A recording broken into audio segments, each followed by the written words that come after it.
जब दिल थक जाए और रास्ता न दिखे, वहीं से दुआओं का असर शुरू होता है। ये जिंदगी जब भी भारी लगे, बस एक सजदे में हल्की हो जाती है। जो अल्लाह को दिल से याद करता है, वो कभी अकेला नहीं होता। दुआ से तकदीर बदलती है, बस यकीन पूरा होना चाहिए। माफी मांगने वाला कभी छोटा नहीं होता और माफ करने वाला कभी कमजोर नहीं होता। हर अंधेरे में एक रोशनी होती है, बस नजरें उठाकर देखना होता है। जो अल्लाह पर भरोसा करता है, उसे कभी निराशा नहीं मिलती। दिल टूट जाए तो घबराना मत, यही वक्त है जब अल्लाह सबसे करीब होता है।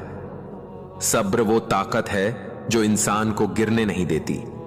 जब कोई रास्ता नजर ना आए तो अल्लाह की तरफ बढ़ो, वही रास्ता दिखाता है। सच्चा सुकून न पैसे में है न शोहरत में, बस अल्लाह की याद में है।